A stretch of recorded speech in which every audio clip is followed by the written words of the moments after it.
is not what you know, it's what you can prove. You know how to cut to the core of me, Baxter. You're so wise. But like a miniature Buddha, covered in hair. I want to become a guru so girls will like me. Then I will like myself. Now, before we do this, let's go over the ground rules. Rule number 1. No touching of the hair or face. Of course. And that's it! Now let's do this! Are you not entertained? Are you not entertained? Is this not why you are here?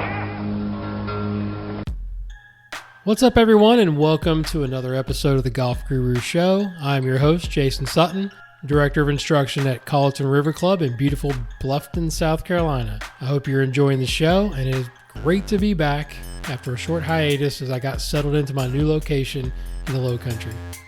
All I ask from you is that you share this podcast and hit that purple subscribe button so you don't miss any new episodes that are coming your way. My guest on this episode is Dan Jackson. Dan is a teaching professional originally from England.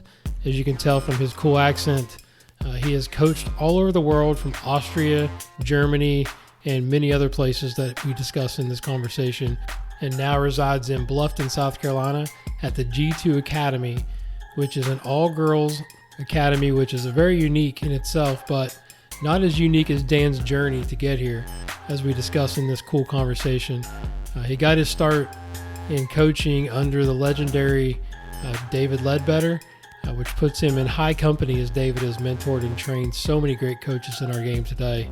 This was a fascinating conversation where we discussed junior golf development, technology, some swing theory, as well as Dan shares some amazing life lessons and stories that I know you'll enjoy.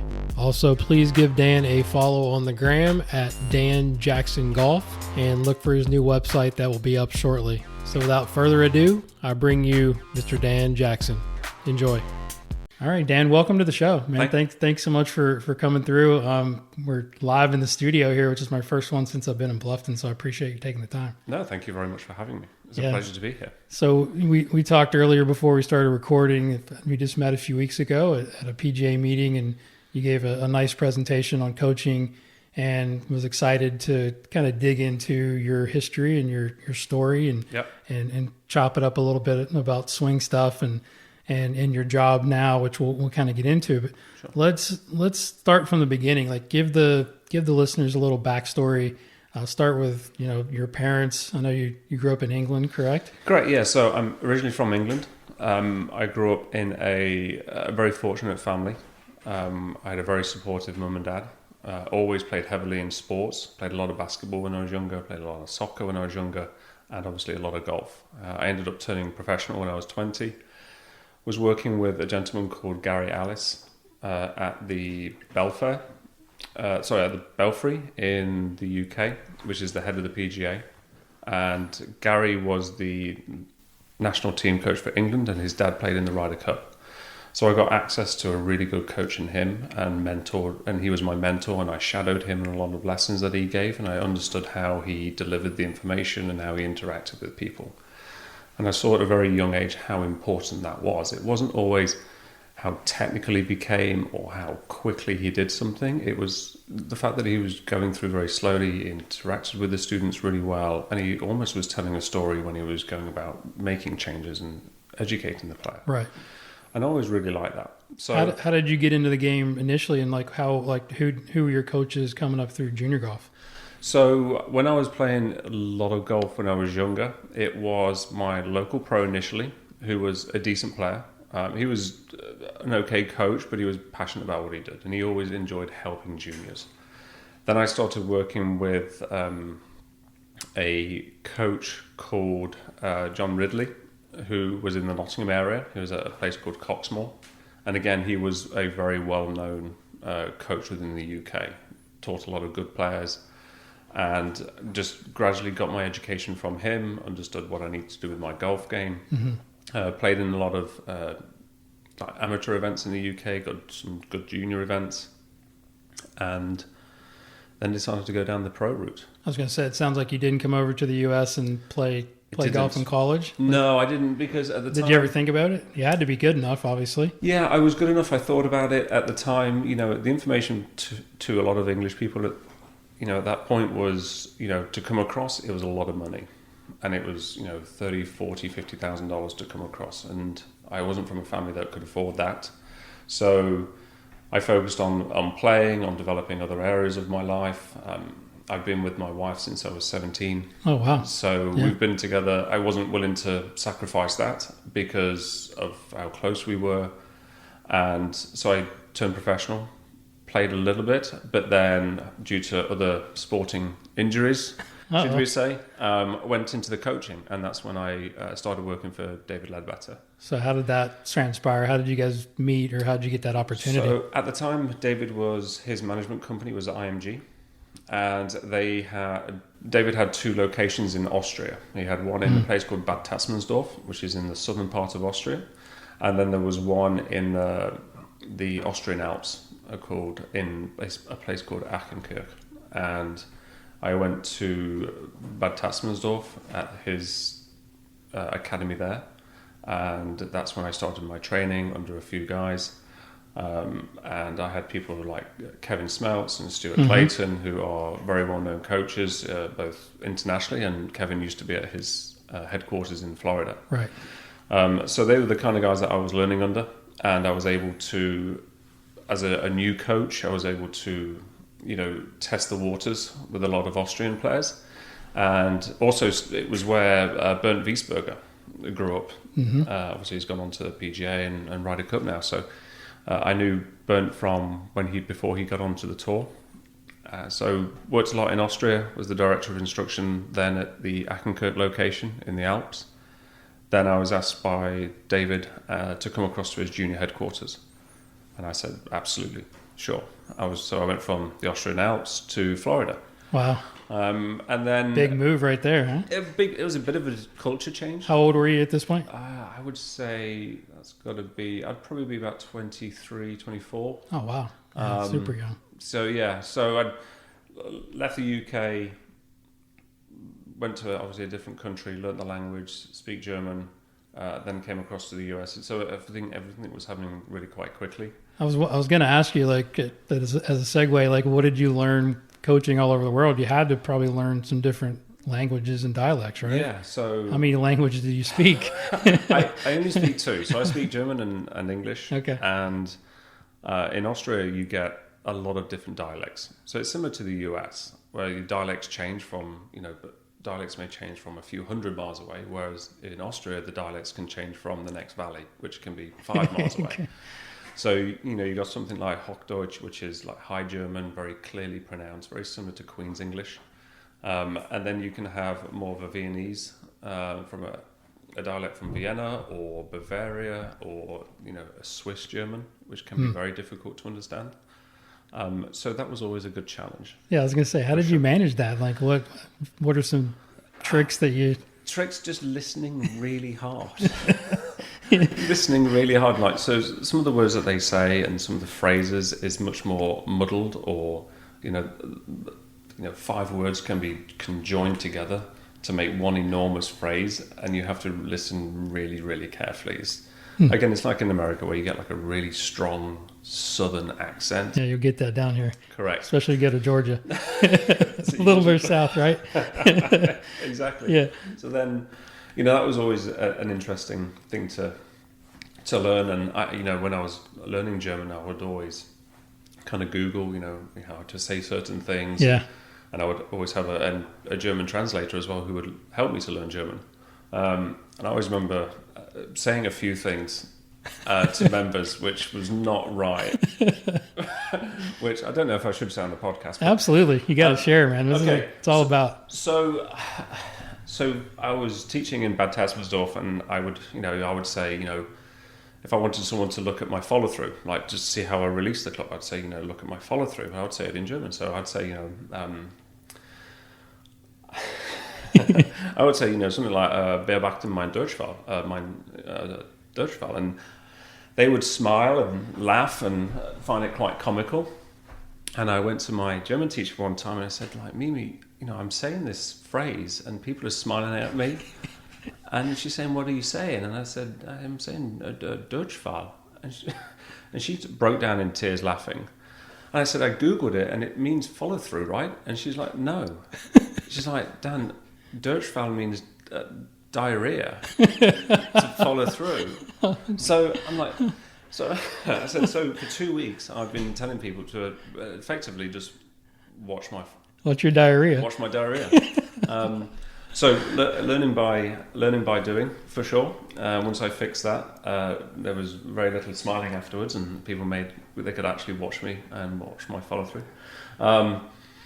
So yeah, made a lot of mistakes, but again, learning from them. I was going to say it had to influence your coaching as far as probably using a lot of nonverbal cues. Correct. Modeling. Yep. Modeling a lot, and especially when we do group coaching in Austria, and you do it, and you get great guidance from the guys with Led and David himself, and then when you've got 20 to 30 people and you're delivering what was referred to as a Schnuppen course, you've got 30 people who are all Austrian or German speaking, different dialects, different characters, different locations, and then you're delivering it in German.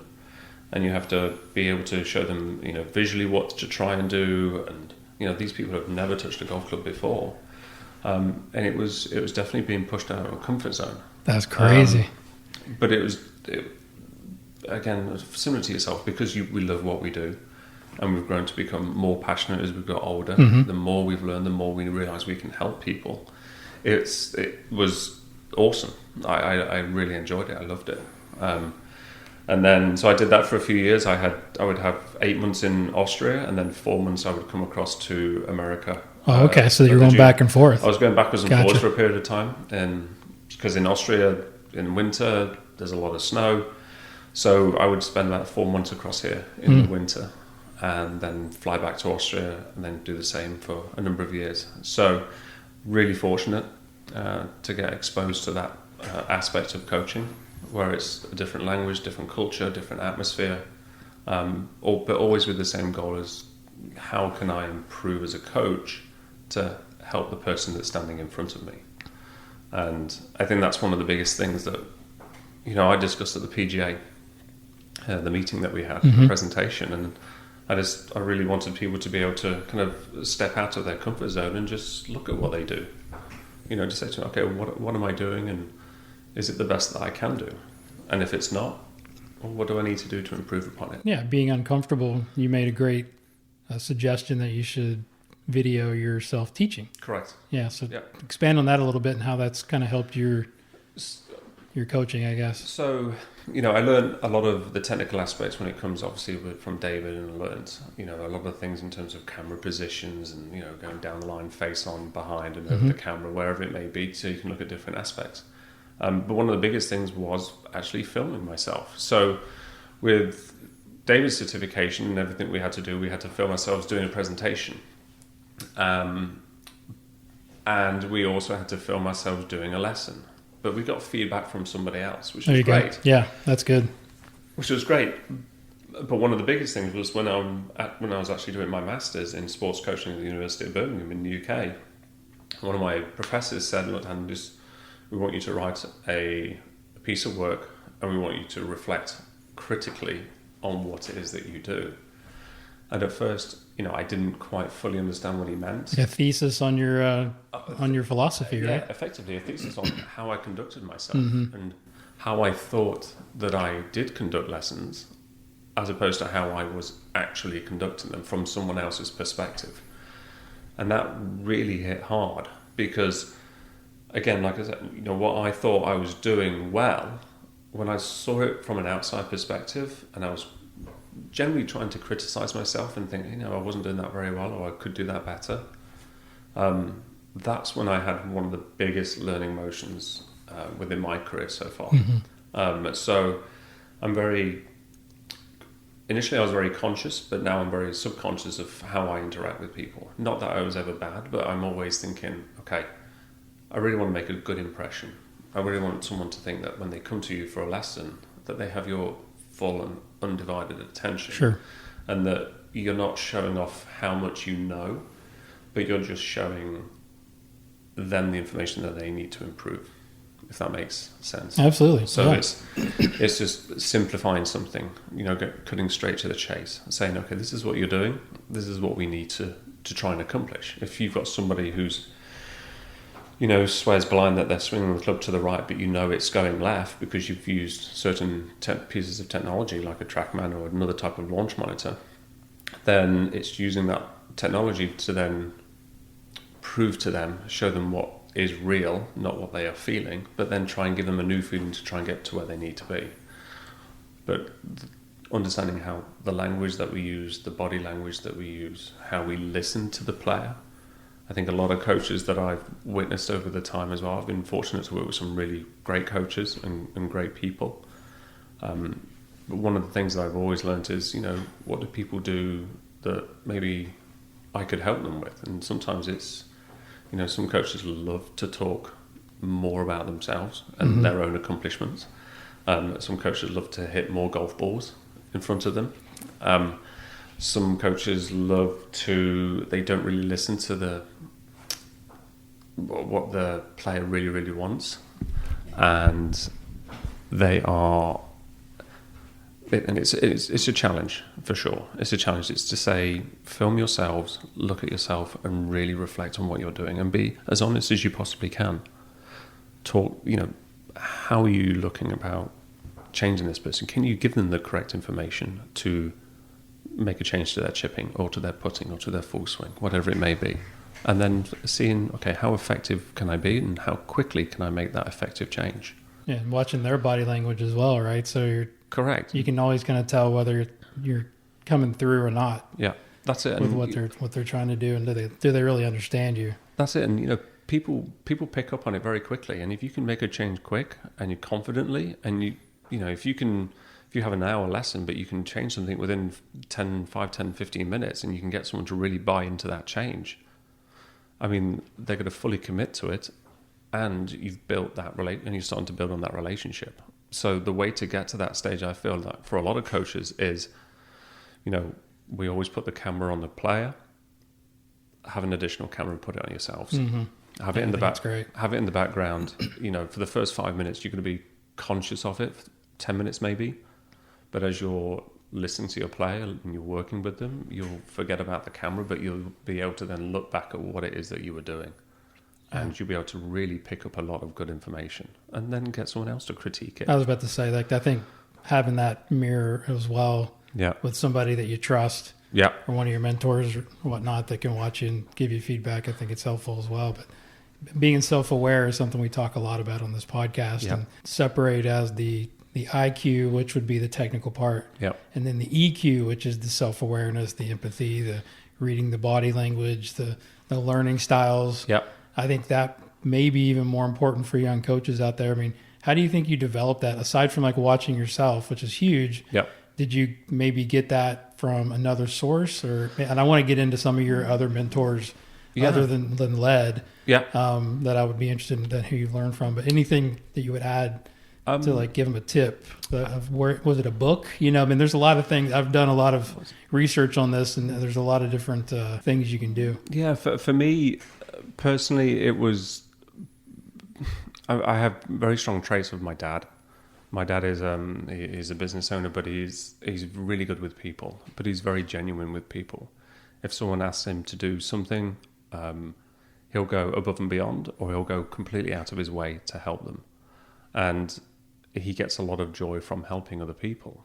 And how he conducts himself, how he talks to people, I've always kind of been very open to that and very absorbent of that. So for me, it's personal experiences. Yeah, that's great from your parents. That's a good place to get it from. It is. And like I say, unfortunately, not everybody has that. Sure. So I class myself as very grateful and very lucky to have that. But it's also, being a young guy as well, when I was traveling and going through Europe and, visiting all the different countries and absorbing all the different cultures and understanding that people come from so many different walks of life that you have to look at it from their perspective as well. So I'm always trying to stand outside of my own comfort zone and looking in so that I can get a better picture of what is actually going off and not just from one perspective. Yeah, that's the empathy part, right? Yeah, It it is. Walk in their shoes. And it is, and and I think a lot of the times when I was all the studying that I've done, and again, I don't study to have it on a resume. I study because I want to learn more. I'm a better student now than I ever was when I was younger, because again, the passion of teaching, the passion of helping people is stronger for me now than it ever has been. And going through and talking to people and asking them more questions and listening to people has really helped, because it goes to show you that you can have one train of thought and somebody else can say something where it can completely open up another door. You think, geez, okay, that's got me thinking now. Maybe I wasn't doing this. Maybe I need to do more of that. And I think for young coaches particularly, it's a really important factor. Just be open to being not criticized, but ask for help. Talk to people.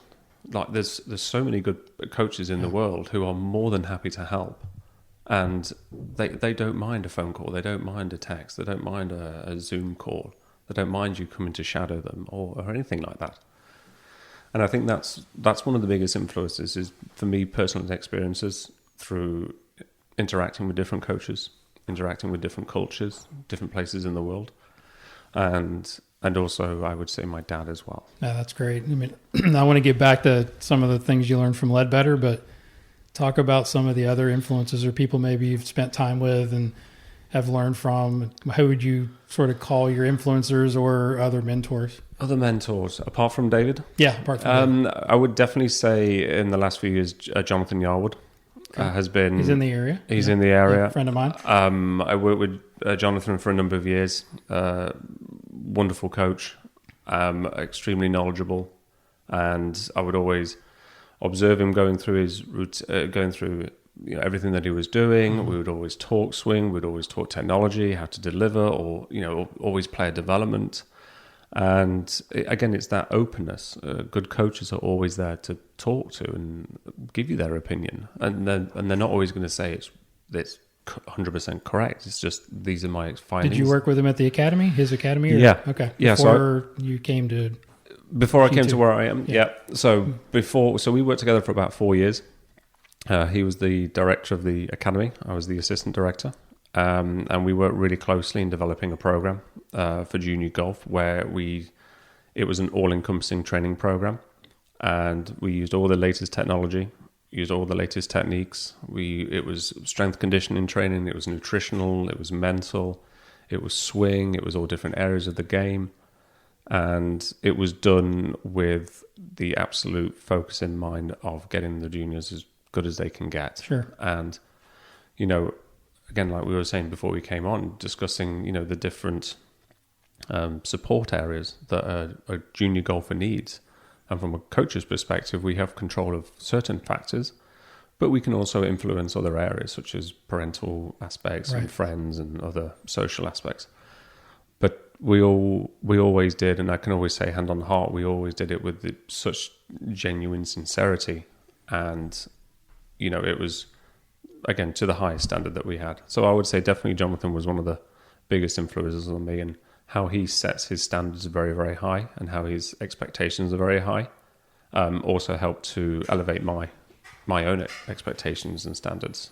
And I think that's what happens when you talk to knowledgeable coaches, because, again, they say different things at different times, or they say different perspectives from one certain thing, and it just gives you more knowledge, more awareness, and it just bumps you up a little bit higher. And before you know, I think your coaching gets to be much better. Absolutely. So, is that prior to where you're at now with your girls' academy? Yeah, that's prior to where I was. So give us an insight on like what you're doing now, because we haven't talked about kind of sort of halfway getting through your career here, but this is great segues. Sure. So describe what you're doing, because I think it's very unique. Yeah. So at the moment, I'm the director of golf performance at a G2 academy, and it's an all-girls academy. And it is solely for the development of girls, and it's very, very focused on how girls train differently, how their bodies are different, how psychologically they are different when they're training, especially at a young influential age. So we are, before I got to the G2 Academy, I developed a training program. And through all the research that I look into and all the literature, I then made it much more specific to young female development. So currently at the moment, what we're doing within the academy is we're actually making partnerships with Troon Golf to deliver the program at different locations throughout the US. And we've got one at the Els Club in Dubai that are actually just starting the program. And we're also looking at developing it with a couple of other companies as well. And it's really just, again, an all-encompassing training program specifically for girls. So when we look at, the psychological aspects of junior development for girls, we look into their needs and their requirements in terms of, you have a young girl coming into a golfing world. The golfing world is primarily male-dominated, and it can be very intimidating. Even for guys, it can be intimidating. So when we're looking at young girls and we're looking at going to a golf course or a golf range or anything like that, it's a matter of creating the environment and the culture where they are really accepted. And when you're working with young girls as a coach as well, it's really important to know how to talk to them, how to genuinely listen to them, and to be very open in allowing them to feel comfortable and ask you any questions. Because sometimes, like I say, it can be very intimidating. You got to gain that trust early, right? Correct, yeah. Again, in the literature, you look at, what, elite athletes look for or higher end athletes look for in terms of what are their perspectives on what traits they look for in coaches. And a lot of times from the female perspective, it's, I said it in the PGA meeting, it's 5 factors of more personal traits and characteristics of a coach, more honesty and the friendship and the communicational aspects. So within the program and within the academy, it's really geared for the girls, and it's really then creating that environment, getting a really good range set up with good structure, reasoning behind everything that goes off, so that the girls have the freedom to choose where they need to go, but there's always developmental aspects within that training environment as well. So that's some of the things that we're doing currently with G2. Yeah, I would love to hear sort of more detail on like what the pillars look like of what you're doing with the girls. And then also I think the important question, and we both know this because we coach boys and girls, is the difference between coaching young boys and young girls. Yep. There's some differences, right? And what have you learned? Yeah, so there's some big differences. Boys tend to be obviously a little bit more single-minded.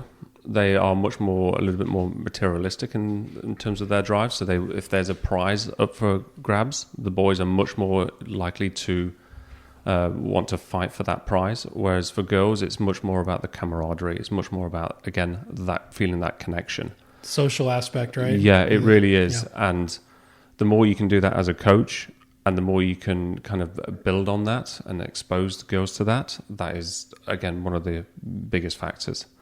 Boys tend to be a little bit more big picture, whereas girls they actually notice the fine nuances and the small details that you go into. Even at our age, we can miss our wife can ask us to go into a cupboard and ask us to go and find something, and I can't find it. And she'll come and it's right there. Yeah. Damn it. Right. So we kind of see the big picture. Whereas again, a female mind is much more, it's much more evolved to look into be more specific with things. So again, young girls will look at our body language, will look at how we talk, the sentences we use, the wordage that we use, how well we listen to them. Boys don't pick up on that as much. They're just like, okay, just show me how to hit it really hard. And I'm good. Girls want to understand what they need to do, why they need to do it, how they're going to do it, and what is going to happen. And when you go through that clear explanation each time, that's when you start to get better engagement. And when you get that better engagement, you get that better acceptance of what you're trying to teach them. Mm-hmm. And then all of a sudden, that helps to keep them within the game for longer periods of time. So how do you develop that competitive nature in the young girls? Because I've got a few girls that already sort of have it. I mean, it's some have it and some don't. Like you said, you almost have to pull it out of them because you guys are, I mean, you're developing college players and trying to get them to play professionally. So it's got to happen at some point at that early. It early does, age. yeah. So when you for guys, you can have one-on-one matches and let them go at it, and you can put a little prize on it, and so there's always a reward or a consequence or anything like that. For girls, it's depending on the characters and depending on how many girls that you have, I would always say that team competition is really good because again they can feed off each other, they can kind of feel the energy off each other, and they can big themselves up. I would say never not to go completely away from individual training or individual competition for the girls, but I would say it's important that you have a good balance between the two, team and individual. I would say get them on the course, get them doing different putting challenges as a team, once, twice a week maybe. And then individual challenges, again, about the same. It's always really good to compete. Always have something on the line. Always have them, there's the loser world gear. When we were younger, it used to be, okay, I'll play with a Pro V ball. We'll go out for a putting match. Right. If you win, you take the Pro V ball. And it could be something as simple like that for a one-on-one with the girls. Nothing too elaborate with the prize, but having a mixture of the combination between team and individual, I think is important, really important.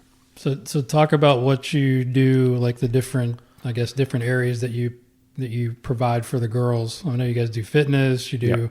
So talk a little bit about that a little bit deeper. Okay. So within the actual training environment itself, the range that we have is we always set up 3 different sections. So when the girls come to training, they will always have a hand-eye coordination station.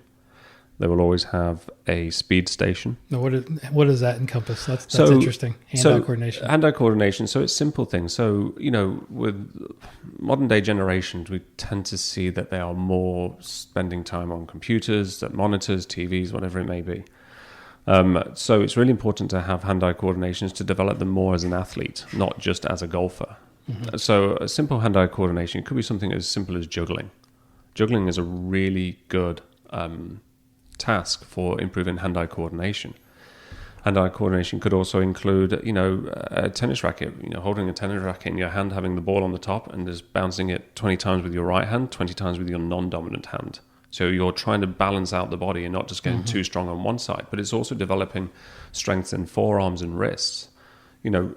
Girls don't carry as much muscle as boys. So as an individual, you've got to strengthen the forearms and wrists to be a good player. If you're really weak, it's going to have a little bit more difficulty to control the club face. Mm-hmm.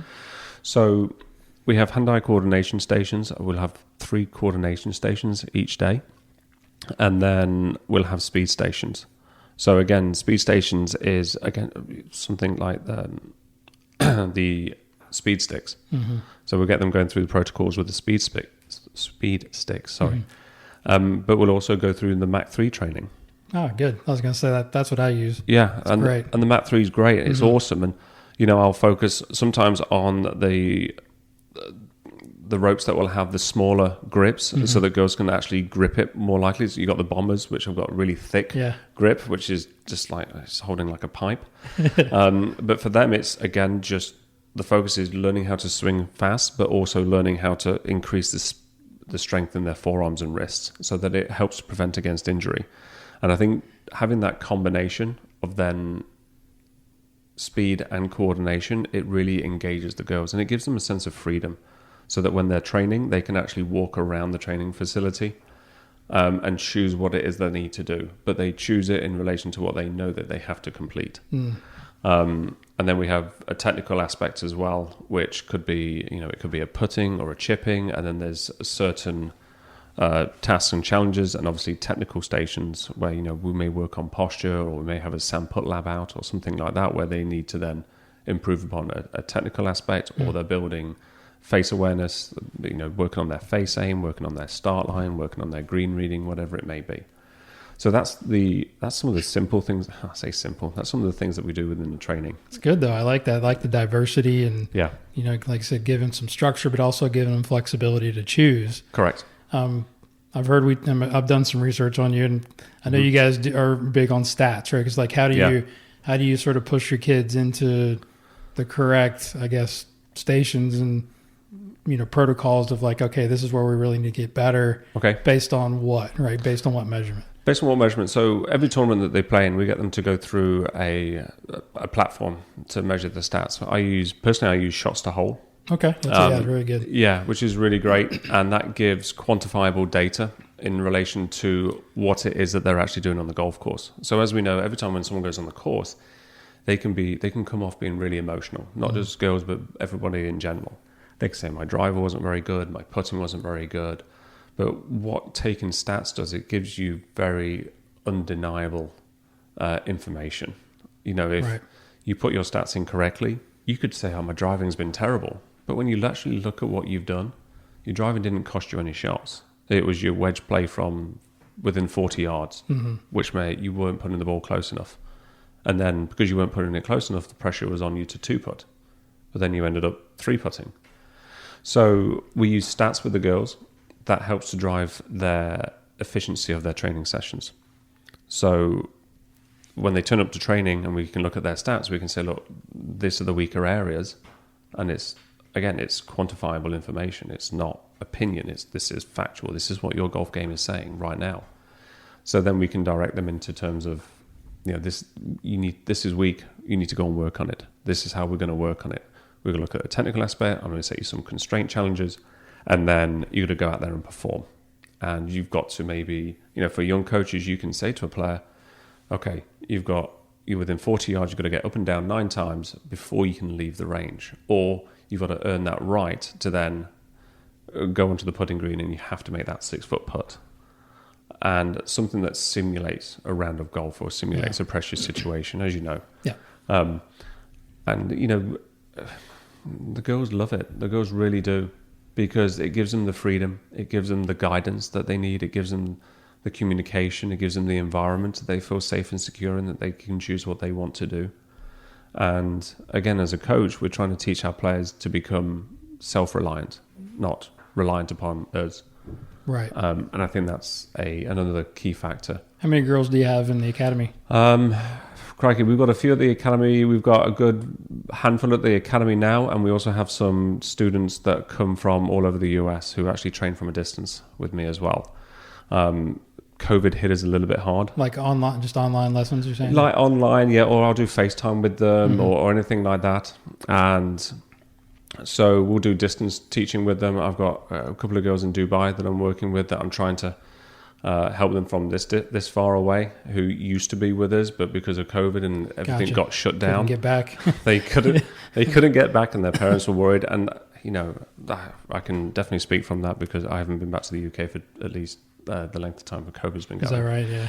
Yeah. So COVID hit us, but obviously, and I've got a few players in this area that we're working with and developing them and bringing them into the game, and again trying to showcase that golf is a really great sport, and that they can train anywhere that they want to, but they need the education as terms of how to train and how to develop themselves. Do you guys do like classroom sessions of like strategy or? Yeah.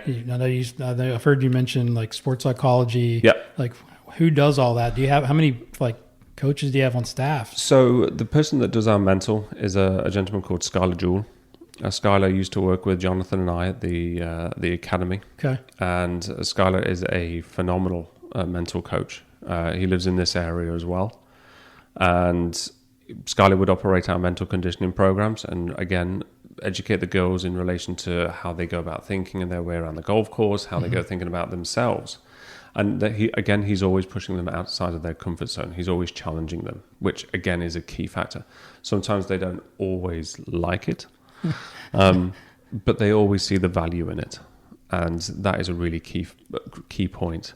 When it comes to tournament preparation, we will always look into tournaments that we're going to, the golf course, how it's going to be set up, so that we can suitably arrange our training sessions, so that if we believe that you're going to hit this number of 7 irons, this number of 9 irons, you're going to hit 8 drivers, and some of these dog legs, you're going to be hitting 3 wood off the tee, or you're going to be hitting your hybrid, then we're going to be looking in terms of hitting those shots in training beforehand as well. And then when we get to the golf course, we're talking obviously about green reading and pin locations, and then strategy, that aspect.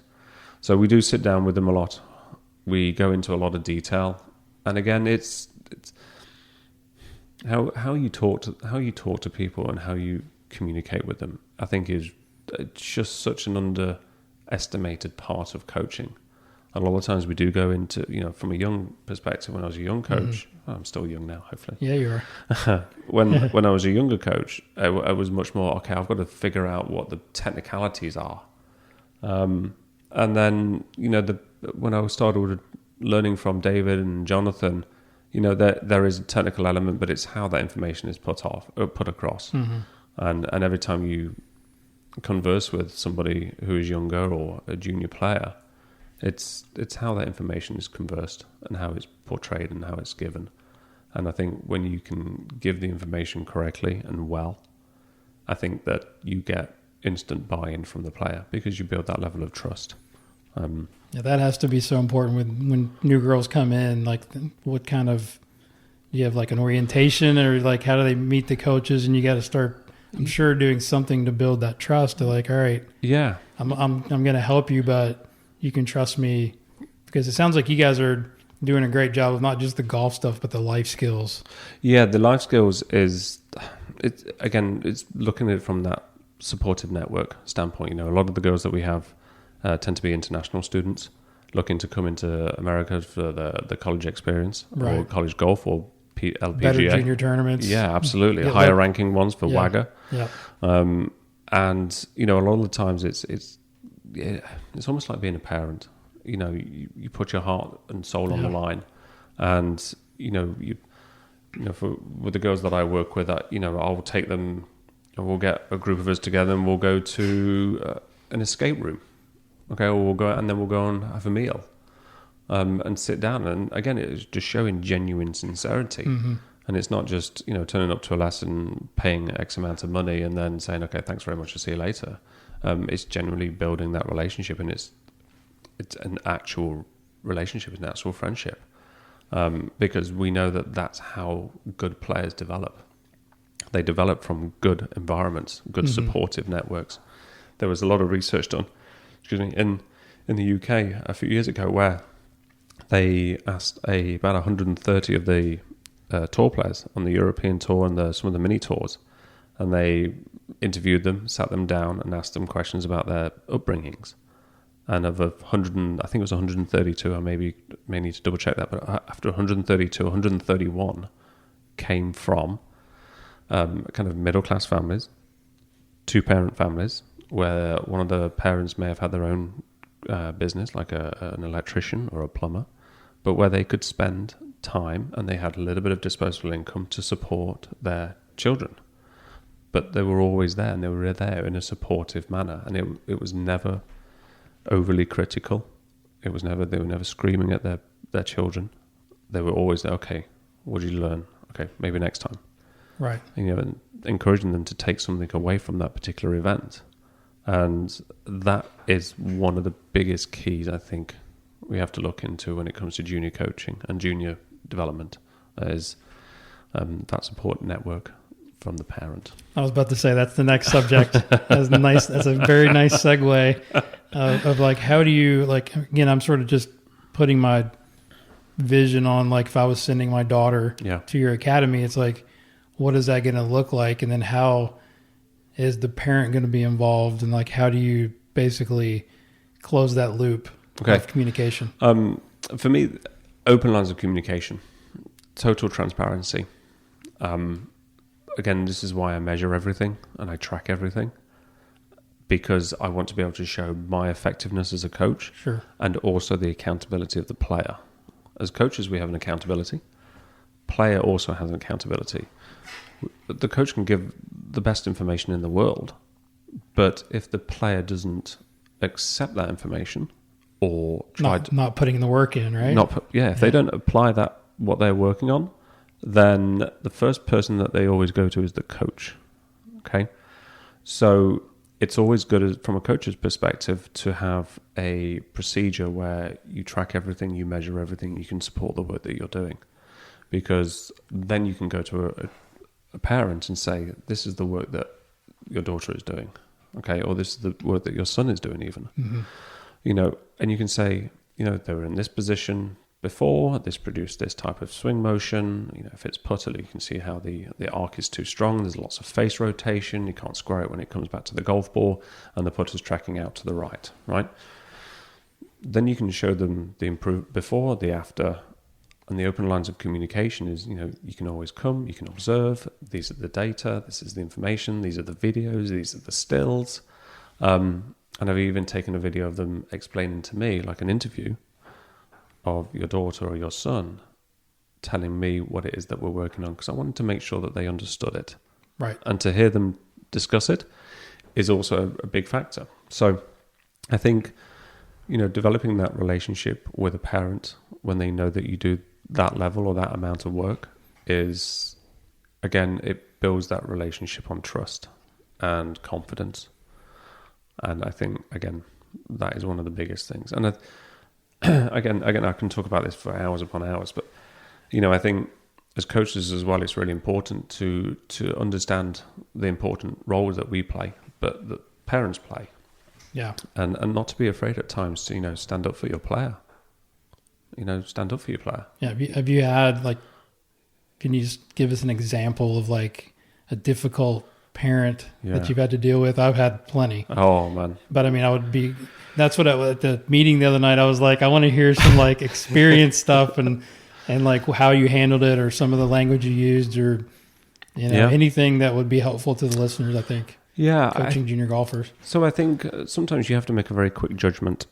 You have to base it off of how strong your relationship is with the player, and also how strong or how open the lines of communication are with the parent, and how honest you can be with the parent, and what type of words you need to use with that parent. So there was one time I was working with a very good junior, in the top 150 in the world, Wagger, and had got some really good results, very good results.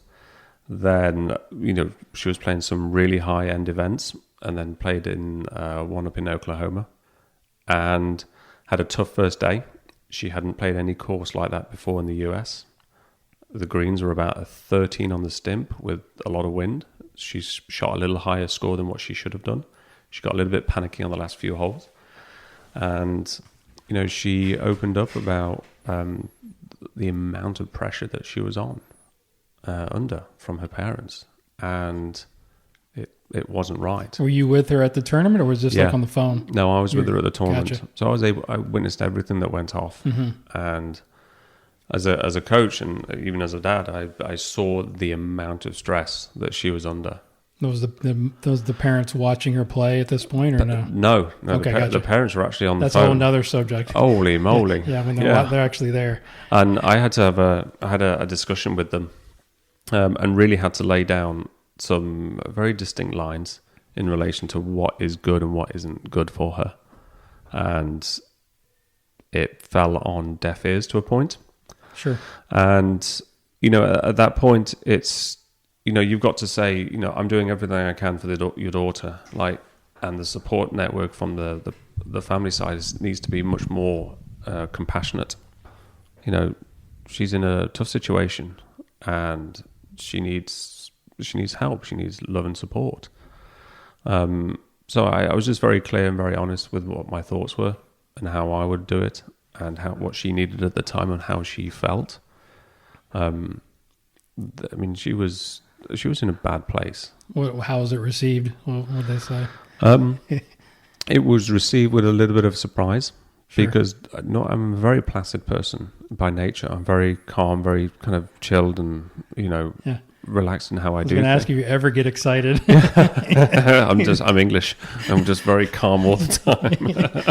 And when things are going well or something good happens, I will get excited. And when things go badly, I'll always keep a really calm demeanor. But when something gets to a point, the proverbial will hit the fan. Yeah. And I don't get very eloquent with the words that I use, because I'm trying to stick up for somebody, not just a player, but somebody. Mm-hmm. And I think as a coach, that is, again, a factor that I learned from some of my mentors. Don't be afraid to stand up for your player. You know what they need. You're the closest thing to them at times. You're inside the ropes. You're on the course with them. You're working really closely with them. You know their thoughts. They'll open up to you a lot. Don't be afraid to say something, and say it clearly so it is very easily understood to those that are maybe holding them back a little bit. So I'd say that was just one factor, one example. That was, like I say, it was received. It fell on a little bit deaf ears. But I'm sure the young lady was appreciative that you She did. already. How was her reaction afterwards? One of tears of joy. Yeah. Also tears of upset in terms of the repercussions. And again, but she was relaxed for the following day's tournaments, and she improved each and every single day after that. So you could see that the weight of the world kind of just was taken off her shoulders. Would I change anything? Absolutely not. I would do exactly the same again, because again, I would take my coach's hat off and I'd put my parent hat on. How would I like my daughters to feel? I want them to feel loved, cared, supported, and not under a huge amount of pressure at a young age. So I would do exactly the same, and know morally that I'm doing the right thing. And I think for young coaches, when we talk about filming ourselves and we talk about assessing what we do, I think you always need to keep saying, okay, is this the right thing? Am I doing the right thing here? Would I repeat it? Yes or no? Not always you're going to say yes, but the more you can say yes, then I think you're always going to do a really good job. Yeah, that's very well put. Any advice for the parents out there, as far as, I know we talk about, I know I've had parent meetings and junior golf parent meetings of like questions to ask players after rounds, like body language, any tips that you've kind of picked up? Yeah, questions to ask. What did they learn? Don't lay into them. It's tough out there as a young junior trying to play, a Colleton or a course like that, or, a Carsten Creek in Oklahoma, or a concession down in Florida, whatever it may be. These golf courses are tough, and these juniors are good players, and they're developing young people. So I would say, as a parent, give them the love and support. Don't be constructive with what you say. Be supportive. Say to them, what did you learn from today? How could you improve upon it? What do you think you're going to do? Your putting was, you say your putting was a little bit weak. Okay, what do you want to do with your putting? Do you want to have a lesson with Dan, or do you want to have a lesson with Jason, whatever it may be? And support them that way. Don't jump in there and critique quickly. It's the easiest job in the world is to criticize somebody.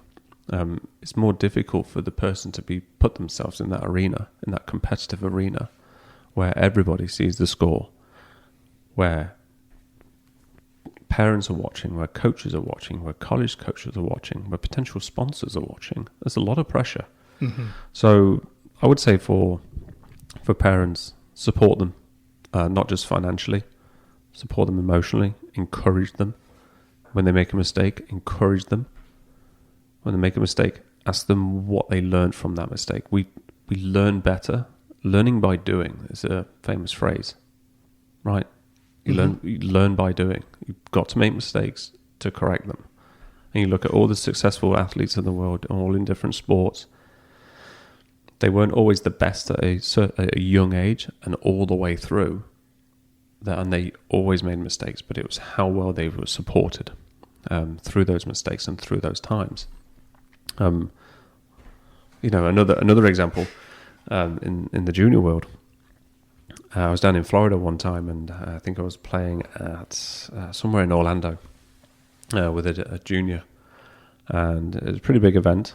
I think it was an AJGA, and I think I may have mentioned it at the PGA meeting, and it was at Georgia. Sorry, my mistake, Georgia, and a young girl, father, and her dad just was relentlessly laying into her on the golf course while she was playing, and the girl had given up before she even started. And she was a 19-year-old, had no college, but she was a good player. Like, if we got our hands on her, she'd be a low 70s golfer, and she would really struggle to break 80. Every shot she hit, she'd look at her dad. Every shot she'd hit, she'd look at her dad, listen to what he had to say. And what he had to say as I was standing there was awful. And the demeanour of the young girl was completely shot. And at the time, I had a young girl who, she'd gone from shooting 90s and then she was breaking into the mid-70s. So she was doing really well. But she was relatively new to the game as well. And she was partnered with this girl. Mm-hmm. And she even came to me, my player came to me afterwards and was like, Dan, some of the things that they were saying were awful. Like, she said, no wonder she doesn't play very well. I said, yeah. I said, she could have the best coaches in the world. She could have access to the most famous coaches, whatever it may be, mm-hmm. which she did actually have. He would talk to me and say, I spent $100,000 on her coaching and her progress. Like, okay, and she's not getting any better. He said she needs to get her head out of her arse. Mm-hmm. You know, that goes to show the effect that parents can have, positive effects and also negative effects. So, again, the reason why I say that is just the positive effects from a parent's perspective. Always support them. Let them know that when they make a mistake, it's not the end of the world. It's a golf shot. It's a white ball going into a hole. And encourage them to love the game for learning more. The learning process is the best process to learn, to develop from. Love it. Yeah. Yeah. So I think that's one of the biggest reasons why some juniors then pull out of the game and that's been noted in some of the literature. Is that burnt out. Burnt out. Yeah. Burnout. Why? Too much pressure. Too much golf. Too much sport. Too much pressure. Injuries. And they're not enjoying it. You know, when we think about why the game sometimes doesn't grow, players come in. It's just that they're getting forced out of the game mm-hmm. by certain characteristics of people. And again, as a coach, the importance of our role is to educate the player, educate the parents, educate the surrounding support network, friends, teachers, any other social interactions that the players have. Mm-hmm. But understand that from a coach's perspective, that we have such an insight and we stand in a great position to make positive interactions with these junior golfers. So, yeah, it's good. Yeah, I wish I could at one point have a big seminar with all the parents. I was about to say it needs to happen. Yeah, I was curious if you guys did that sort of in a entry level, or a Zoom call or something where you're having some education with the parents. Yeah, I mean, I have it on a one-to-one basis. So when the girls come in, because again, I want to build that relationship with the parents. I would always lay certain foundations down, and I would always discuss what their role is.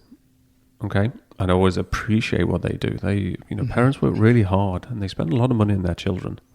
And they see it as almost like an investment. They want a return on it. So the money aspect is one. It's an important factor, but it's a factor that needs to be paired with, again, loving support and positive support and constructive criticism. Yeah. And not just criticism. All right, so let's switch gears a little bit. Okay. So back to Mr. High Pockets. What's your best or favorite David Leadbetter story? Since you work so much around him, it could be him working with. I mean, I know you said you watched him work with a lot of tour players, but just anything that we haven't heard. Oh, crikey! I've met him several times. We spent a little time together. He's a really funny guy. David's a great guy. He really is, and not just for his own accolades and his own accomplishments in relation to majors, tournament wins, or anything like that, or player development, mm-hmm. but it's in relation to the people that he affects and the coaches that he creates. He's a very genuine guy. He's a very open guy. You can have good fun with him. You can have a good joke with him. And he always expects people to work hard and be passionate about what you do. I spent some time with his son and his daughter, Hallie and James, when they were junior golfers at the facility down in Florida. And I would always joke with James about how he had the similar length legs to his dad. He was like James was, I think it was like 6 foot, 6'1". I said, "Geez, James, like, what inside leg are you?" And he was like 35 inches. Oh my God. What? Tall legs. Yeah. Just, and it was like, he's like a spitting image of his dad. And again, a great young man. Mm-hmm. And Hallie also was a wonderful young lady as well, and she's gone on to be successful in what she's doing. Yeah. So, I mean, yeah, my interactions with David were always professional, always good, always just no funny stories you can share. I'm guarantee he doesn't listen to this podcast. Well, he might actually. I mean, no funny stories with David personally, but maybe no funny stories with David that would be really, really like stand out or anything like that. Okay. But just some of the interactions that I had, obviously within the coaches, and their interactions with then students and what happens on the tee box and things like that. There was a lot of cool things, and I would have to, visually show you some of the things that actually took place on the range at times when people. I've definitely got to get you drinking. Maybe another time. Yeah, right. I wish I had more. Okay, all right. Funny stories with David, but. Everything was, like I say, everything was always professional, and always talking to him and asking him a couple of questions. And he would always bring in experts in different fields and things like that, with psychologists and things like that. And he, again, a student of the game, someone that always wanted to learn, never ceased to stop learning. Even now, I'm sure he's constantly learning. Sure. So yeah. All right. So let's dig into some swing geek stuff here a little bit. So we can talk about technology, but also I want to first get an idea of your philosophy, right? So we'll just talk full swing. Okay. And I think, it's easy because I get this question a lot of times when I'm on the other end is, what do you believe in? We all have preferences, right? Yep. And I'm sure you've got a lot of influence on how David taught and positions and whatnot, but how would you describe, as you go through a golf swing, some of the things you like? Let's open it up that way. Classic, efficient, I'm using the ground, developing speed, and obviously as injury-free as possible. So I know a lot of people talk about having more of a bow lead wrist and things like that, and I'm always a little bit more against teaching that type of thing. If somebody has it more of a natural position, then okay. Then let's go with it. If it's a little bit more bowed and the face gets shut, okay, then we know that you've just got to rotate really hard with the right arm attached to your body a little bit more and really square that face with a fast body. That's the same that DJ does. Sure. But I would say, I like to see the classic kind of a looking swing. So what would that look like? Maybe who are some of your favorite swings in towards this swing? Adam Scott is... Okay. Yeah, I mean, Adam's a classic guy to look into, but functionality-wise, it really is very efficient. When you look at ground force reaction, you look at the three forces in terms of lateral rotation. Because you're using Swing Cat, right? Yeah, I've used Swing Cat a lot. Okay. And, when you look in terms of the lateral, the rotational, and the vertical forces, when you're creating speed and you look into other sports, when they're, in terms of baseball or throwing, or pitching, should I say, creating power, the sequencing is very, very similar. It's loading the trail side, it's lateral motion, it's a rotational, and in golf is obviously posting against the lead leg. So I would say that my methodology, my preferences, I would say, not that I would teach it to everybody. Sure. Is a little bit more of a classic golf swing. You see, a lot of the amateurs that we work with, they tend to pick the club up more with the arms, or they'll get it really sucked in on the inside. The club will get out of balance, and the sequencing and the timing of how those motions go off can be completely off. So, one of the things that I learned from David and definitely from Jonathan was always, okay, think of one thing on the way back and one thing on the way down, and try and simplify it that way. Okay. So that's what I do. So today was, for example, I just finished on the range with a young girl and a young boy, and the young boy was exactly that. It was, okay, let's have a look at how he's swinging the club. And like I say, he got it really, but chest was tall, pelvis was flat, so the club on the inside, the club got really out of balance, lifted it up to the top, and then he had to recenter his pressure, and he came down steep and then left. Sure. And chunked it, pulled it, pushed it, very inconsistent. So one of the things that I did with him very simply was I talked to him about how the club got out of balance, how he got did you start with the takeaway, or what did you start with? I started with posture. Okay. So like I said, his pelvis was very flat and his chest was quite high. And that encourages the club to kind of get sucked in more or lifted with the arms. So I got him a little bit more tilted with the pelvis, chest down, to encourage the ability for the club to work a little bit more vertically. So that it did get into balance. And that's exactly what we saw. We saw the club, we talked about, how when we're in this position, we want the club, instead of being stuck behind us and flat and out of position, we want to get the club a little bit more vertical. So I got him to hold the club with his left hand, get it into more of a vertical position, not quite vertical, obviously. And I asked him to hold it there with just his left hand. And he was like, that's easy. Okay, now put it into a position where the club gets out of balance, and he found it a lot more difficult. Sure.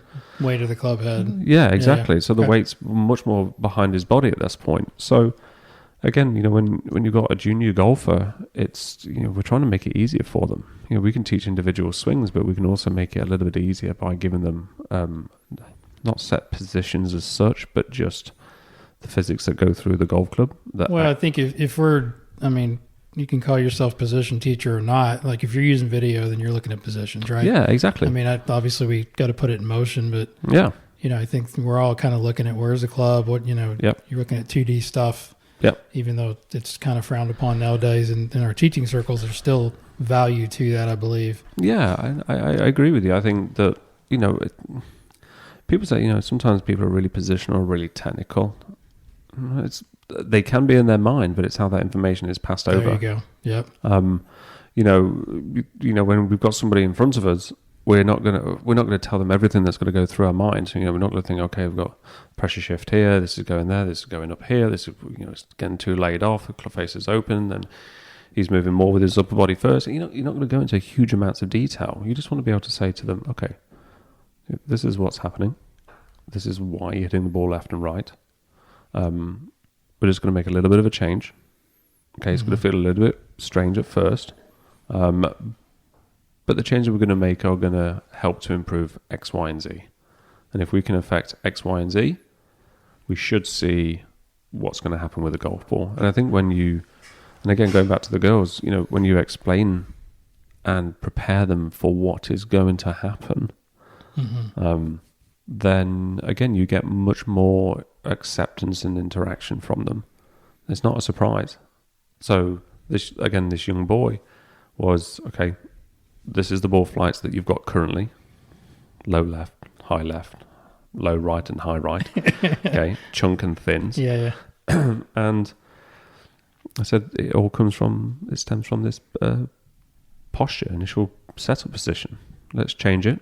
That's going to affect the club on the backswing. It's going to get it from out of balance to in balance. And I said, it's going to make your swing much more efficient as well.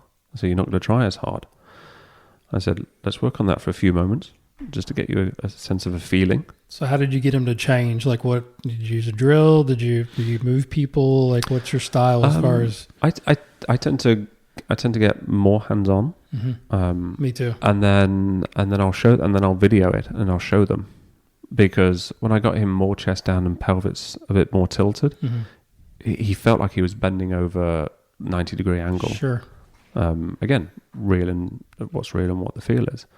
Took a picture of him. I said, okay, hold the position and let me show you. Where do you think you are? It's like, he said, I feel like I'm bending from the hip and my chest is almost level with the ground. I said, okay. And I showed him the picture and I said, what do you think of this? I said, does that look really chest down? He's like, no. Okay, that's where I really would like you if we can get there. Yeah. He's like, doesn't feel like where it is. I was like, great. So let's get it there. And then let's just feel like the club makes a little bit more. Let's say, the club stays outside the hands a little bit more and then works a bit more vertically, get it more in balance. And he did it, and we made some practice swings. He hit some soft balls, just so he could help transfer him over to the actual golf ball itself. Soft golf balls, you're saying, or soft swings? Soft golf balls. Oh, really? Interesting. Yeah, so okay. I use sponge balls.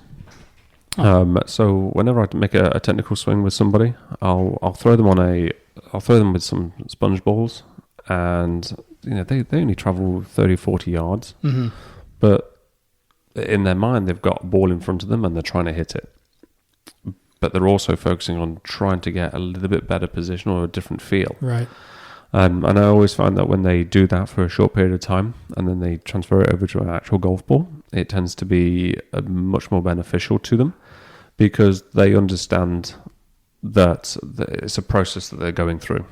And because as golfers, we are always very result orientated. If we don't hit that next shot flush and pure, not buying into it. Yeah, gotcha. So again, my philosophy is always show them what's happening, show them the improvements, show them the changes, give them a little time on some softballs or on a particular drill that they may have, and then let them hit one or two balls, but always emphasize the process and always emphasize not being directly result orientated.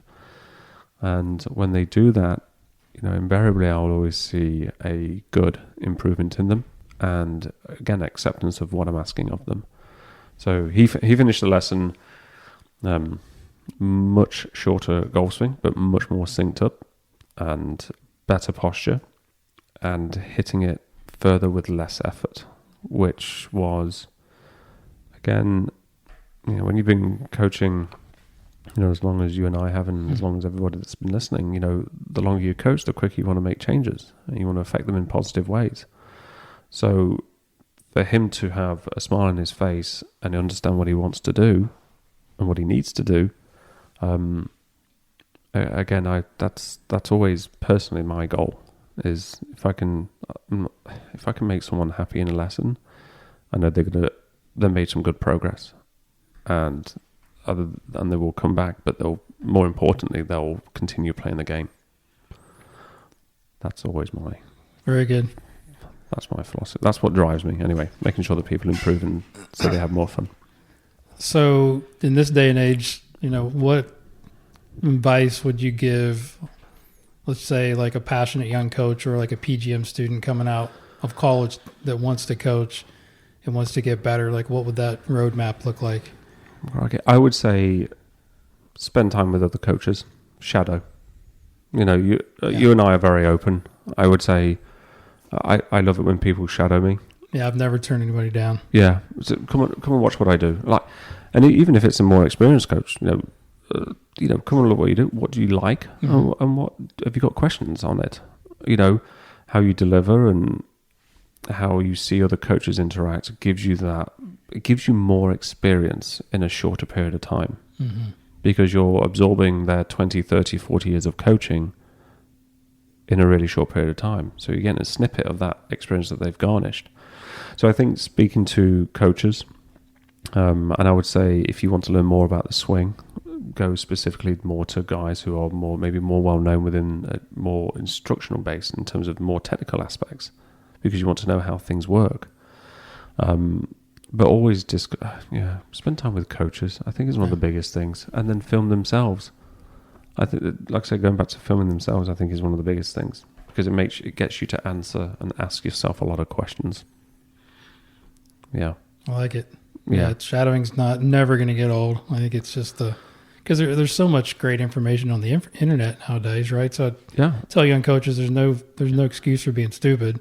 No, you should know the terminology. You should know basically what happens, but then obviously being able to teach a lot, getting you in a position to teach a lot is huge. Yeah, regardless if you're getting paid or not. Yeah, absolutely. Some of the advice that I've given, but definitely spending time with top coaches is priceless. Yeah, I mean, you think about all the other sports in the world. Think about American football players, soccer players, basketball players. There's videos of guys in the NBA who are learning off Hakeem Olajuwon, post-up moves. You got Dwight Howard or LeBron work. They're learning from experienced players. So as a young coach, learn from experienced coaches. Again, they're the best experiences that I've had, is when I've just watched coaches. And sometimes, watching a lesson you're not rewriting the history books or anything, but it's how lessons are constructed, how people are spoken to, the structure of a lesson. I think times have changed where it just used to be standing on the range hitting a basket of balls. Now everything has to, there's a definite structure, personally to my lessons. I want a beginning, I want a middle, and I want an end. I want a beginning where we're understanding what's happening and we're making the changes. The middle is where we're adapting those changes and starting to put it more into practice. And towards the end, I'm starting to put them under more pressure, in a pressure situation, so that they're actually getting their heart rate up a little bit and they have to focus more, so that they're able to then transfer over to the golf course. And I think, again, for young coaches, there's lots of information out there, but make sure that it's pertinent to what you want. And ask questions. Ask lots of questions. No such thing as a silly question. What certifications would you think are the best out there? I mean, I've got my favorites. The best. Or what have you done? Have you done any certifications in the last few years that? Yeah, I mean, that have had an effect on your teaching. Swing Catalyst was one of them. Understanding ground force reaction, I think, is really important, because again, that's where a lot of speed and power comes from. My most recent certifications, or my most recent learning aspects, have been my masters and all the advanced qualifications that I've done through the university in relation to delving into more of the desires, the wants of what athletes and what coaches perceive to be really important characteristics of, one, how to develop athletes, and also understanding that development really is important. Swing Catalyst, TrackMan is really, those are some of the most important, because again, it's the technology and it helps to make everything measurable and quantifiable. Sure. What do you think of some of the certifications? I think the best, I got two basically. One, full swing, would be the Scott Calx anatomy toolboxes. I think by far the best. I've done both of his, level 1 and level 2. Yeah. And then James Ridyard's. Ridyard, yeah. Yeah, his short game. Good friend. Yeah, good friend of mine. His certification is off the charts good. The wedge matrix. Yep. Yep. Yeah. So I would highly recommend. I know he's doing some stuff online now because he can't travel as much, but he's traveling on tour. But definitely would look into that for anybody. Yeah, I'd love to look into his wedge matrix as well. I've heard a lot of good things about it. I saw his presentation a few years ago when he did it at the PGA. And I love a lot of the things that he does as well. And this is really good. This is it. It's just, putting yourself out there, not getting comfortable with what you know, and just say, I'd like to know more. Like, what are your findings? What are your experiences? Right. And I think James Ridyard is a great short game guy. Trying to get him to come to Colleton, if I can get him to get down here. It would be awesome, because I'd have him at my old club, and we'd do certification, do some workshops for pros, and then we'd have him work with the members as well. So it's a win-win for everybody, and can't recommend him enough. I think he's the best. Yeah, that would be really good.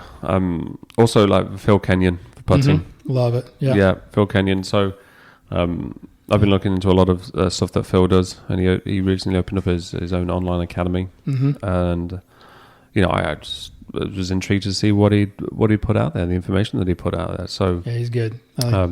He's a great coach, and he's been on the podcast, and I've spent some time with him. Yep, watching him work with the 100 players he's got on tour right now. He's got a lot of players. He's got a lot. He's got a lot of players. Obviously would.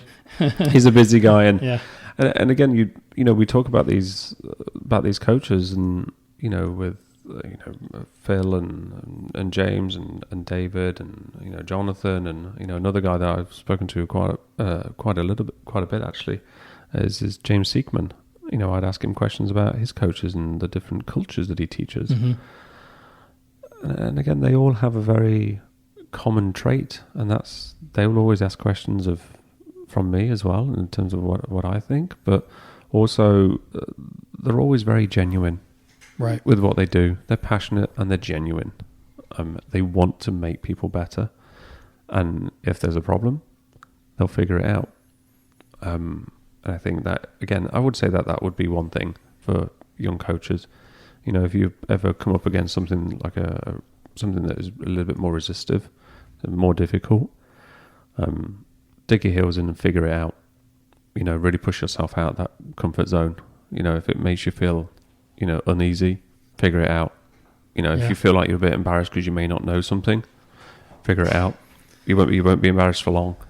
And then find somebody that that you respect that could help you, right? I mean, I've done that so many times. Yeah. I mean, I've got a lot of smart friends that, if I don't know the answer, I'll find it, and get it for a student or for another coach or. Yeah. And it's okay to say, I don't know. That's right. Yeah. I don't know everything. And I'm always happy to, plus, because I learned something as well along the way, right? Yeah. Like, hey, if somebody asks me a question, I don't know, I want to figure it out because I want to learn. Yeah. And then help pass that along. So I think that's really good advice. Just wanting to learn just and get better for the people that we have in front of us. That is, again, the importance of a coach is affecting the people we have in front of us. That's how we will grow the game, because we'll retain more players within the game. For sure. Ask questions from coaches. So we talked earlier about learning from our failures, right? Yeah. Do you have a favorite failure or roadblock in your life that set you up for later success that you would share? Yeah, it was actually an occasion where I actually had filmed myself. Fortunately, I was working with a young player down in Florida, and it was a time where I wasn't as knowledgeable as a coach, and I filmed myself, and he was asking me a question, and I was skirting the answer, and I saw this on the video, and this is what I learned. But at the time, I thought I'd given him a pretty good answer. But when I watched it on the video, I actually thought, shoot, I'm actually scared. I'm not giving him the answer as clearly as what I really want to. And I ended up giving him an answer that was partly right, but it was partly wrong. And it caused him not to hit the ball as well as what he needed to. It was almost like only a part answer. And after watching it on the video, and I was fortunate that I actually filmed that aspect, it made me think really hard in terms of, okay, I'm focusing on all this knowledge, and but I'm not delivering it as clearly as what it needed to be. And I actually found out, I spoke to one of my friends at the time, and one of my mentors actually, this guy called Malcolm Joseph in Florida, who's been with Lead for probably 20, 30 years. Probably 30 years, actually. Cracky. And a very knowledgeable coach, wonderful guy, really good human. And I just asked him, what would you do with this, Malcolm, like this swing? He was like, he told me his opinion. I was like, oh, shoot. I saw it, but I just skirted the answer. And like I said, that was a mistake that I made that didn't allow my player to get the best from what he was trying to do. And that's, again, because I'm very genuine with what I do and what I say and who I interact with, I took that quite to heart. And I feel that for me personally, if I make a mistake like that, and it's a simple mistake, but it affects somebody, it doesn't sit well with me. It doesn't. If I feel that, I watched it, I didn't like what I heard, I said, and went to Malcolm, spoke to him, asked him, he told me, and then literally the next day when I had the young man again, I told him, look, yesterday what I said, I wasn't as clear as what I should have been. I said, so I apologize for that. I said, but what I want to do is I want you and me to spend 30 minutes over here, and we're really going to get into it and delve in. Right. And, that was 30 minutes out of my time, that additional time that I felt that I needed to make up for it. And, you know, at the time I thought he was going to think that I was a poor coach, but, you know, I asked him afterwards, you know, how he felt, and he said, Dan, I love the fact that we just spent that extra 30 minutes together. He said, it was great. And again, for me, it was just having that realization that when you go above and beyond, people appreciate it. Yeah, I mean, and I'll plenty of times where I've told people, hey, you know, this isn't working, or this is probably the wrong road, and I think but you got to be able to pivot. Yeah. And then bring them down and say, hey, this is what we need to be doing. Yeah. You know, you can't be afraid. I spent a lot of time with Sean Foley, and he told he spent some time with some of my staff, young coaches, says, don't be afraid to be wrong. That's a huge lesson. You know, don't be afraid to tell them something and, you know, and be wrong about it. Said, I've been wrong 100 times. You know, it's just, it's part of the job. It sounds like the lesson learned there is you reflected on it. Yeah. You sort of fixed the problem, or you understood, because a lot of times you may not know that it was wrong, right? Yeah. So that's the learning moment. It is right there. Yeah, because sometimes as a coach, you feel like you've got to give them an answer straight away, right? Or that if you say I don't know, or if you just take a little bit extra time, let me think about that. Yeah, let me think. Just hit a few shots. Let me just have a look and analyze it. And at the time, I think a lot of young coaches feel like they've got to make a really quick decision. Sure. Like they've got to impress this person. Yeah, it makes them appear smarter. Right. Correct. And again, you know, even now as we're talking about this, I'm going back in my experiences in terms of, okay, what happened when I spent time with Kevin Smeltz. I remember sitting at Champions Gate with Kevin Smeltz, who was David's right-hand guy for 18, 20 years. Right. And I would ask him, you know, we'd go into a video room and I would just sit in the corner and watch what Kevin was doing. And I always felt that in some of the sessions, he would really take his time. Like there was moments of silence, which to me at the time felt awkward. Yeah. But Kevin wasn't rushing. He was just analysing everything that was going off, and he was planning what he was going to say.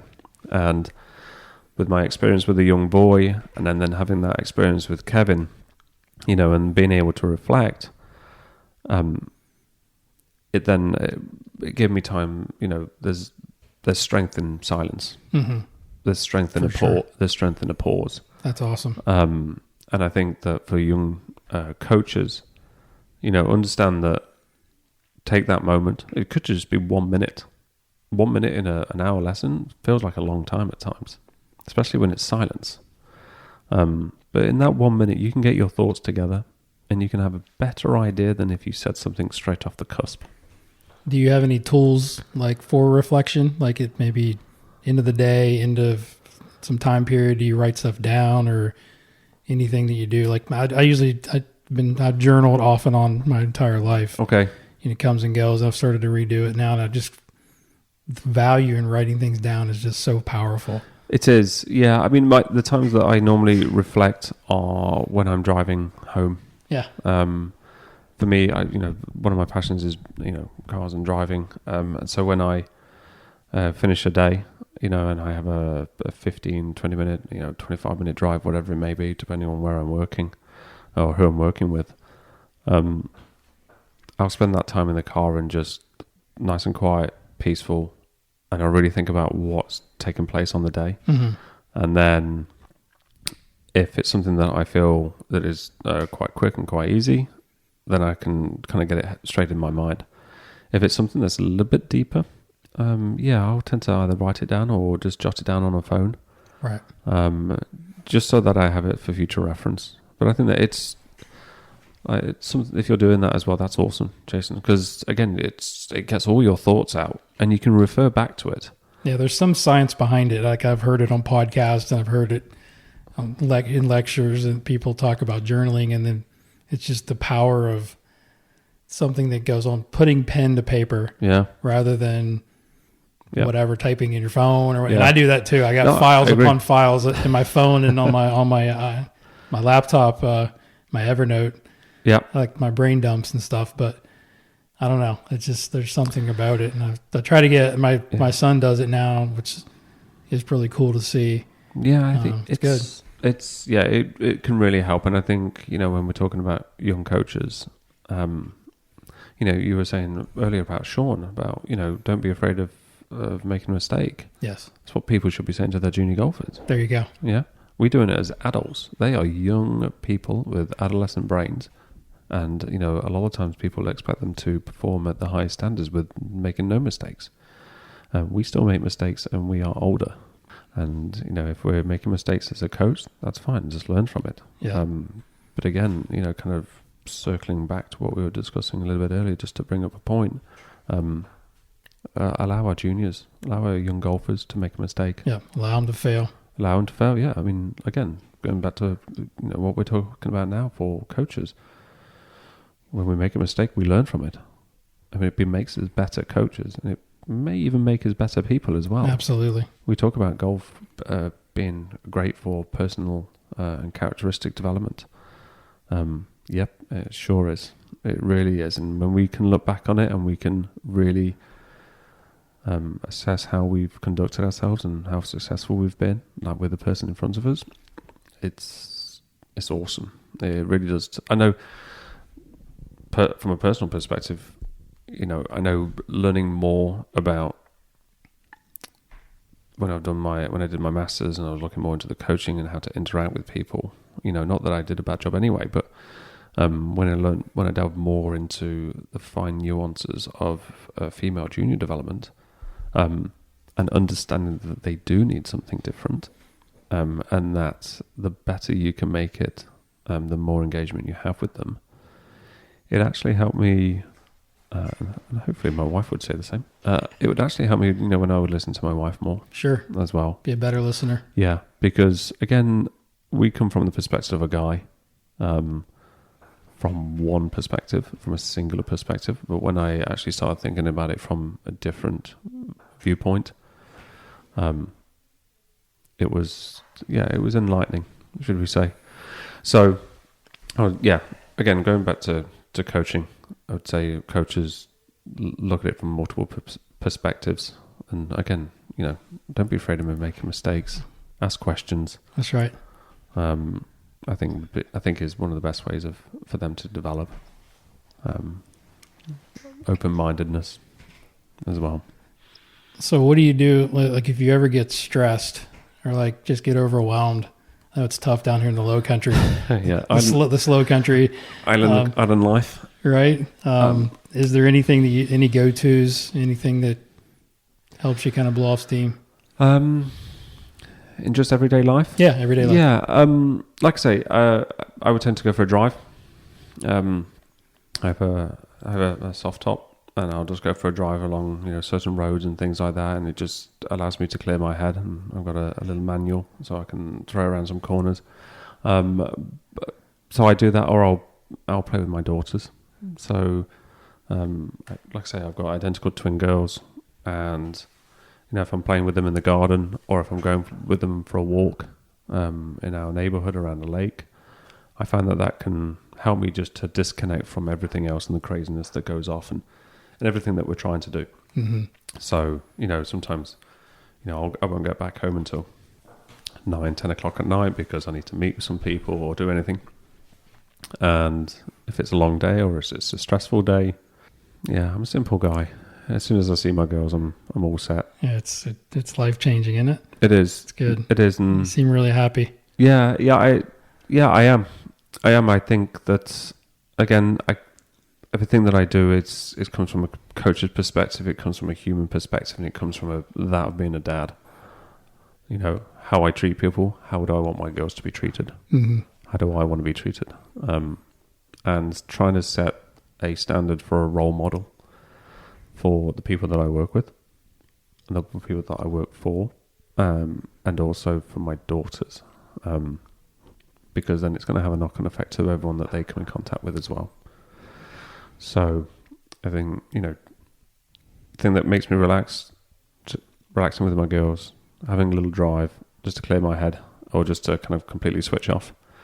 Apart from that, I don't get too stressed. Because you don't seem to. No, it's a good trait. I've had some stressful situations since being in the US, like with other things outside of golf, mm-hmm.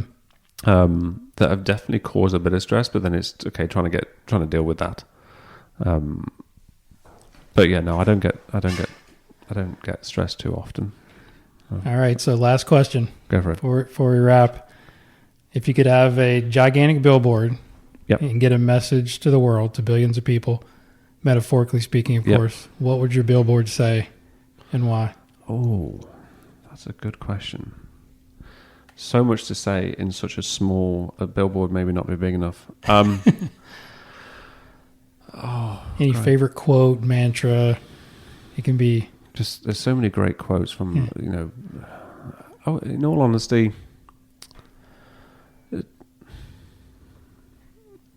I would almost want people to just be kind and see it from different people's perspective and listen to people's perspective.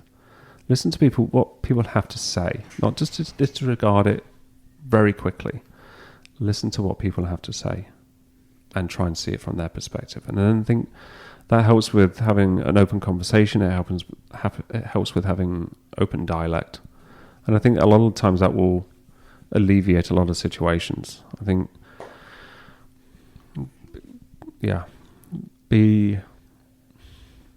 it's a great question because there's so many things that you'd want to fix that goes off in the world. Like, people get so hot-headed about things. Yeah. They don't listen. You can say something and they can still not listen to you. So I would almost encourage people I encourage my girls to listen to what people are saying and try and look at it from a different perspective, not just theirs. And I would say that that's something that I've been really proud that they've done, because they'll say things back to me. And this is from a 2 7-year-old's minds, like very innocent minds. Wait till they be a teenager in a few years. You're gonna love that. I'll come back and then change that quote. You're gonna need my help. But when I have my daughters that come back and say things that seem so grown up, in terms of what interactions they've had with other little ones or with adults, and it's simply the fact that they've listened and they've tried to look at it from the other person's perspective. They'll come back to me and they'll say something like, Daddy, John was playing on the park today and he said a few things and I didn't like what he said, but I listened to what he was saying and I could see what he meant because he felt a little bit out of that situation. Mm-hmm. I said, well, what did you do? And she said, well, I just went up to him and asked him if he wanted to play and that he and I could just play. And I said, how did that go down? He said, it went down really well. So I would say that, listen to people, see it from their perspective, and it will have open communication, open dialogue. And I think a lot of things can be more positively affected in that way. Amen. Yeah. Love it. Yeah. Like I say, that's really is a great question, Jason. And I think, there's so many things you can say. Right. But again, like any open conversation that anyone can have, if it's good dialogue and it's not a monologue, then I think a lot of points can get across and people can really listen to and hear what people are saying. And then everyone's much happier because you get better understanding of everything. And again, I can talk about this all the time. It goes back into junior development. You listen to what young girls say or young boys say, and we can mimic out. We can change our actions to improve what they're experiencing. That's right. Great question. That was I last like one. it. Last one. So I've really enjoyed getting to know you, and I mean, now that we're neighbors, hopefully we can spend some more time together. I would love to. And anything I can do to help you, my door is always open. Thank you. And I'm sure we'll cross paths again. So tell everybody how they can get a hold of you. Give them your social handles, your website. If anybody's looking to send their daughter to your academy, and so they can reach out and say thank you. Sure. Yeah. I mean, people can contact me at the G2 Academy. It's a G2 Academy online.